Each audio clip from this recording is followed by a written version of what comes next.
sa mga oras ho na ito. Gaano po ba kahalaga yung sigaw na iyon? Na ang sigaw na sinasabi ni Jesus Christ, Lazarus, come forth. Bakit siya sumigaw? Now, the story, binigyan siya ng mensahe, pinadalhan siya ng mensahe ng mga kapatid ni Lazarus sapagkat si Lazarus at saka si Jesus Christ ay talagang matalik na magkaibigan. Ano po? Nang pinadalhan siya ng mga kapatid ni Lazarus, si Martha at si Mary, ng sulat, ng mensahe na nagsasabi, ang iyong mahal na kaibigan ay nagkakasakit at siya po'y mamamatay. Pero sabi ni Jesus, hindi siya mamamatay, kundi ito'y para sa kaluwalhatian ng Diyos. Naghintay pa siya ng 3 araw. And after 3 days, sabi niya sa kanyang mga disciples, punta tayo ng Bethany. Gigisingin ko lang si Lazarus sapagkat natutulog siya. Sabi ng mga disciples, kung natutulog lang naman, bakit gigisingin pa? Doon sinabi ni Jesus, si Lazarus patay na. Pupunta ako doon para makita ng mga tao kung ano talaga ang kalooban ng Diyos. Amen. Ngayon, pagdating ni Jesus, nung wala pa siya sa tahanan ni Mary, Jesus at nagsabi, kung nandito ka lang sana, hindi namatay yung aking kapatid. Pero sabi ni Jesus, kung maniniwala ka, mabubuhay ang kapatid mo. Ang katawan, ano po, na telang puti, bago ho siya inilibing doon sa kuwebang iyon. Yung Lazarus na nakabalot ng puting tela, nabangon at lumabas ng libingan. At nung nabangon siya at lumabas ng libingan, Jesus Christ, sabi ni Jesus Christ, loose him. At yun yung gusto kong makita nyo sa gabing ito. Yung mga bagay na yon. Gaano kahalaga yung sigaw na ito? Unang, it is a cry that reveals fear. Ito yung sigaw na nagpapahayag ng takot ng tao. Kung titingnan po ninyo, nung narinig nila yung sigaw ni Jesus Christ, maraming naniwala, pero marami din ang natakot. Pumunta sila sa high priest, pumunta sila doon, at kanilang sinabi, si Lazarus nabuhay, mayroong Kristo na sumigaw, tapos muling nabuhay yung patay. Tapos, napakarami na nilang sinabi. And then sabi ng mga Jew, pag pinabayaan natin yung mga taong ito, dadami ito. Dadami ito. Yun yung kanilang kinakatakutan.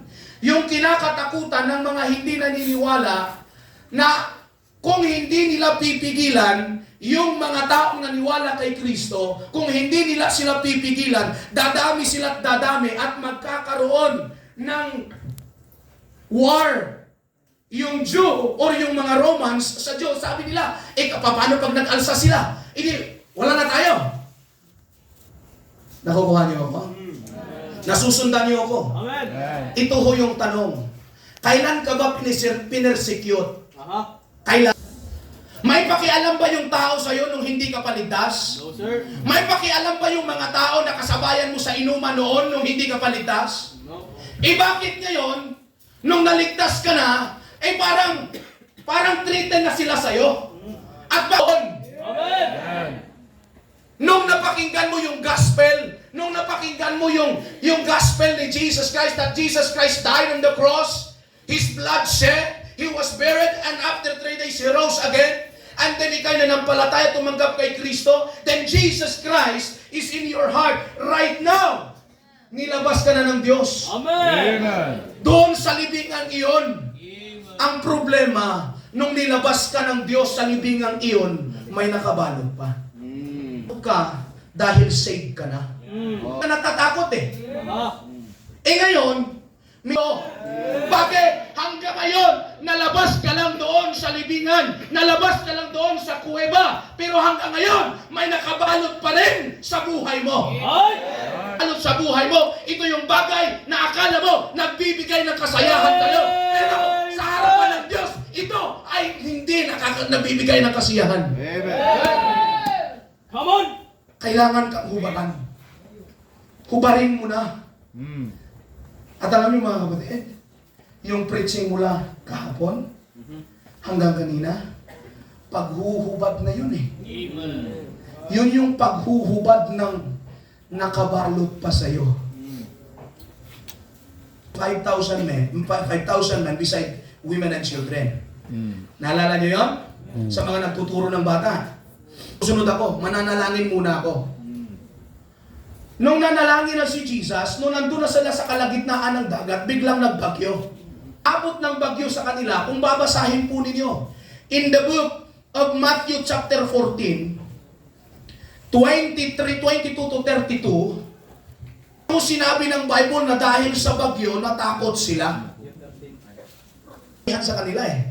Amen. Pero tingnan nyo, nung nakita nila si Jesus na lumalakad sa tubig, Christ na lumalakad doon sa tubig, talagang ang tindi ng kanilang takot. Kayang people eh. Alam mo namang tinatawag ka ng Diyos, alam mo namang nangungusap ang Diyos sa'yo, pinupuntahan ka na ng Diyos, nilalapitan ka na ng Diyos, pero yung paningin mo kay Kristo, parang hindi pa rin si Kristo. May nakabalot. Kapag ka nag-response ka kung ano yung gusto ni Kristo sa buhay mo. Ipakot. Pag gumawa ka ng kasalanan, huwag ka namang takot sa puso mo. Pero bakit hindi pa rin maalis sa puso mo? Bakit kung tatawagin ako ng Diyos, paano na lang yung pag-aaral ko? Hindi naman sinabi ng Bible, hindi naman sinabi ni Kristo na kapag ka nagsuko ka ng buhay, sumunod ka sa Diyos, iiwan mo yung pag-aaral mo. Hindi naman sinabi ng Biblia na hindi ka muna magtatapos ng pag-aaral. Mas magagamit ka pa nga ng Panginoon kapag ka nagtapos ka ng pag-aaral. Alam mo kung ano yung problema? Mali kasi yung nakabalot sa iyo. Nandiyan ba kayo? Nakikinig kayo? Yung pangalang Lazarus, ano yung sabi? Ilagay mo yung pangalan mo. Ilagay mo! Come forth! Amen. Come forth! Hindi ko alam kung ano yung nagbabalot sa'yo. Babalot sa'yo ngayon. Natatakot kang sumunod sa Diyos dahil ipipersecute ka ng magulang mo. Sumunod sa Diyos dahil mawawalan ka ng kaibigan. Natatakot kang sumunod sa Diyos. Bakit? Pagtatawanan ka ng mga tao sa lugar ninyo. Yun ba yung nagbabalot pa rin ngayon sa'yo? Amen. Lumabas ka dyan! Huhubaran kita! You don't want God to take off those things na nakabalot sa buhay mo. Sumunod, alam mo kung bakit? Natatakot ka kasing hubaran ni Kristo. Kukunin niyang mali at itatama ang buhay mo. Amen. Amen. Iyong patay na nalabas, hinubaran. Ikaw buhay ka eh. Wag lang sana. Amen. Because you don't want God to take off. Hindi mo gusto na kukunin ng Diyos yung mga kasakasama mo na kinakasakasama mo palagi na akala mo nagbibigay ng kasiyahan sa'yo pero yun pala inilalayo ka sa landas ni Kristo. Pero bakit pagsagalaan kasama ang mga unsaved na barkada ang tuwahan nandito? Hindi ko maintindihan yun eh. Yung bang nabuburing ka sa church, nabuburing ka sa paglilingkod, nabuburing ka gumawa ng gawain ng Panginoon, tatanungin kita, anong gagawin mo sa langit? Kung nabuburing ka dito, anong gagawin mo doon? Magiging masaya ka? Ngayon si Kristo sa buhay mo ay boring, anong gagawin mo sa langit? Langit, para kung gusto mo maging masaya, dumala ka ng marami. Dala ka ng maraming kagaya mo, papunta ng langit. Yun yung magbibigay ng lubos na kagalakan sa iyo. That reveals fear. Pangalawa, that reproves faithlessness. Christ kay Martha, I am the resurrection and the life. He that believeth on me, though he were dead, yet shall he live. Pero sabi pa rin ni Martha, Panginoon, naniniwala naman ako na mabubuhay yung aking kapatid. Pero at the na kanyang pinuntahan. Dumating sa punto na sabi ng Bible, si Jesus Christ nagawi at nauwi sa kanyang sariling bayan na tinitirhan. Alam niyo kung anong sinabi ng Bible? Hindi nakagawa si Jesus ng mga mighty works sa kanyang lugar. Si Jesus.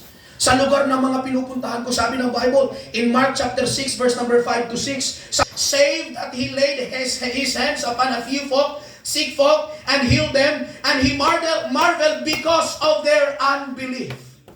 Ito pala yung reason. Doon ka maging example. Amen?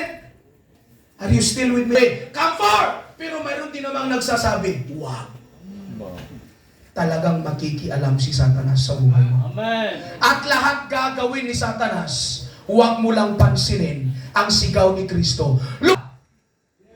Come forth!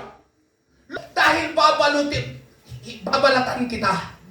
As ka naman na. Pero bakit wala yon? Alam mo kung bakit? Nakabalot pa ng unbelief. Alam mo kung bakit hindi ka makaka-response? Alam mo kung bakit? Nakabalot ka pa rin ng unbelief. Hindi kita bibiguin. Bakbaka. Tuko ka sa Diyos, ikaw yung totoong matapang. Amen. Ibig sabihin, kung hindi mo kayang nandyan pa ba kayo? Ano yung pangalawa?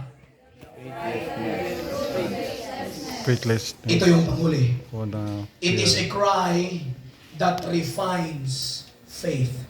Amen. Ito yung sigaw na talagang bibigyan ng kinang. I-refine niya yung iyong pananampalataya. Pag ka nakatago, paghuhubaran ka ng Diyos sa kung anong nakabalot sa'yo na para hindi ka kikinang. Kapatid, makinig ka, kapag kahinubaran ka ng Diyos, hindi ka na magiging kagaya ng dati. Right. Hindi ka na magiging kagaya kung ano ka noon. Bakit? Hinubaran ka na ng Diyos. Amen. Pero kung hindi mo hahayaan, nahuhubaran ka ni Kristo sa nakabalot sa'yo, na hanggang ngayon, nakabalot ka pa rin sa kung ano man yung nakabalot sa'yo, hindi ka kikinang na Right. isang Kristiyano. Ang buhay mo sa Kanya. Amen. Ang pananampalataya ay makakakita ng hindi nakikita ng iba. Right. 13 years old ka lang, hindi ka gagamitin ng Diyos. Bakit 13 years old ka na ginagamit ka ng dyablo? Oh. Right. Hindi ka ba gagamitin ng Diyos na kahit 13 years old ka? Bakit para sa Diyos parang hindi mo gustong gamitin ng Diyos yung buhay mo kahit ganyan pa yung edad mo? Pero nakakaramdam ng kalayaan. Pero maraming nakalaya na hindi nakakulong. Pero nakakulong hanggang ngayon. Right. Phone. Cellphone. Right. Okay. Cell na nga, cell. Silda. Cell na nga, Oh. Cell. Cell. Wala ka sa piitan, wala ka sa kulungan, pero nakakulong ka sa cellphone na hawak mo. That's right. Na lahat ng oras mo nandun na lang. Hindi ka na nagagamit ng Diyos. Bakit? Nandun na lang lahat ng oras mo sa kulungan na yun. Kailan ka lalabas? Kailan ka lalabas dyan? Kasalanan.